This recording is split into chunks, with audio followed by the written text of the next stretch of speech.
Hello, it's William McTell here again. I have another couple of stories I wanted to share with you. The second of which definitely comes into the category of good news, so that's very welcome. The first one I was inclined to describe as unbelievable, but then I thought about the reality of the COVID vaccines, and our governments, some would allege, encouraged us, pressurised us, forced us, mandated us to play Russian roulette with these vaccine vials, in the full knowledge that some of them would cause life-changing injury and in some cases death. So we're way beyond the point of describing things as unbelievable in the West. We've got the sickest, most degenerate gender ideology being taught to our youngsters in schools. No one does anything about it. And in America, they've gone even further and they butcher their children over there.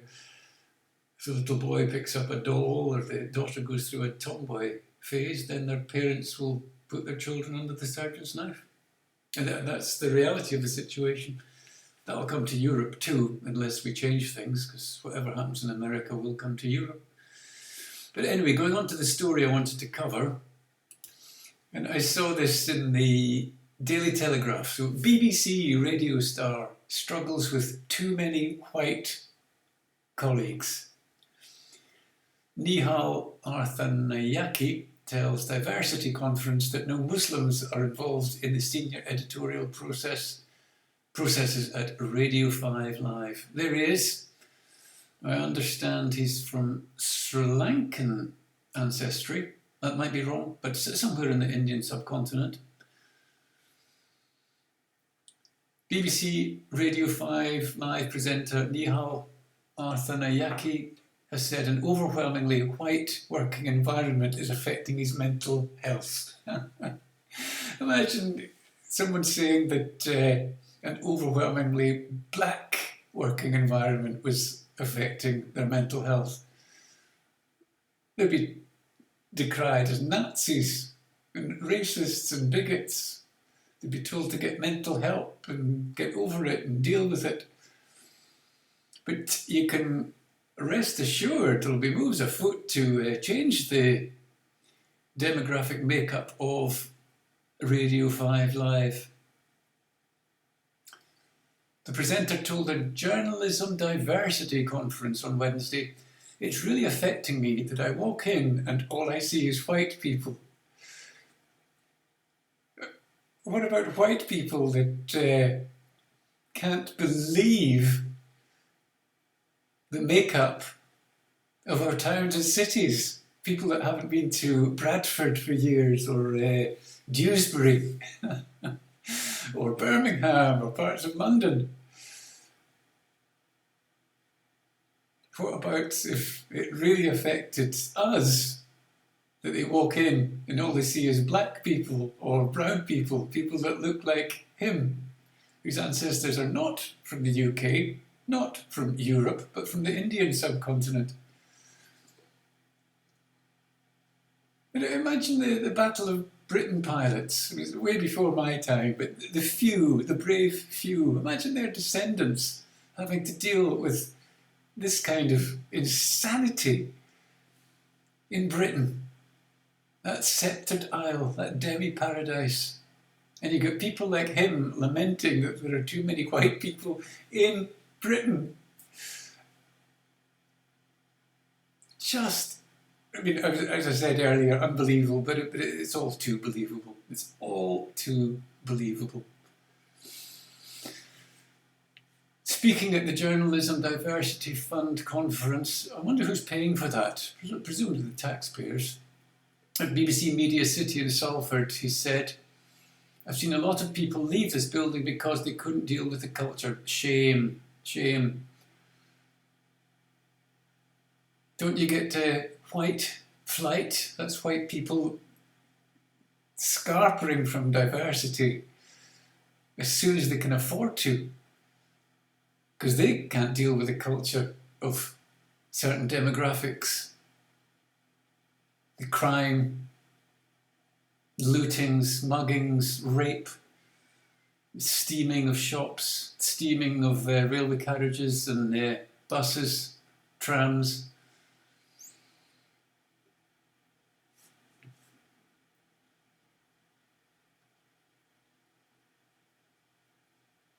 I don't think there's a single Muslim involved in the senior editorial processes at BBC Radio 5 Live. I don't care. Do you? Sorry, Nihal. I'm not sorry. I don't care, Nihal. And then he went on about some racial epithet that maybe isn't used in London but is used in the north of England. Salford's just outside Manchester. So there we are. Tolerance, diversity, and then they've got the gall to say there are too many white people, and the fact there are too many white people is actually affecting their mental health. I mean, it's just sickening beyond belief. It really is. And of course, I can laugh, and I do laugh.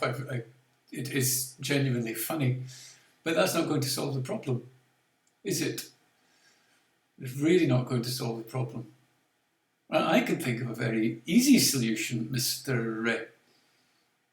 Nihal. Sorry, Mr. Arthanayaki. Very suitable solution that would enable you to do great things, do fabulous things for the Indian subcontinent. I think Salford, Manchester, England, the UK, Europe, I think would manage without you. When you've got such great skills, such vibrancy, such diversity, that you'd be welcomed surely with open arms in the homelands of your ancestors. Even if there was no further mass immigration from the Indian subcontinent and sub-Saharan Africa, in terms of demographics, whites will be in a minority in the UK and indeed in Europe within the next 75 or 100 years. So the only real solution would be to have mass deportation. And I don't see that happening. I don't see how that could or ever would happen. Anyway, the slightly better news, in my view, is from Texas. And it seems that their Attorney General, Ken Paxton, I've never heard of him, he's suing Pfizer for misrepresenting COVID-19 vaccine efficacy and conspiring to censor public discourse. So well done, Texas. Texas Attorney General Ken Paxton has sued Pfizer Incorporated for unlawfully misrepresenting the effectiveness of the company's COVID-19 vaccine and attempting to censor public discussion of the product. Pfizer engaged in false, deceptive and misleading acts and practices by making unsupported claims regarding the company's COVID-19 vaccine in violation of the Texas Deceptive Trade Practices Act. Now, this has been reported quite widely, or at least you can find it easily if you Google, put into your search engine, Texas suing Pfizer. I haven't seen it on the international news yet, but it seems to be true, and it's fantastic. Let's hope that this is the beginning of the end for Pfizer. And hey, doesn't Texas still have the death penalty? Not that it would apply for fraud, I don't think, but who knows? This could be the start of something magnificent, something huge that will see criminal charges being brought. And if the most serious criminal charges were being brought in a state that had capital punishment on its books, I think that would be hugely suitable. That would be real karma, particularly if the death sentences were administered by lethal injection. There would be a certain poetic justice to that. Anyway, that's it for today. Thank you for watching again. If you could share these videos, I'd appreciate it. In time, I'd like to do live streaming and maybe talk to some guests. I am aware and get more used to some of the technology before I do that. But thanks again for watching, and I'll talk to you again soon. Bye for now.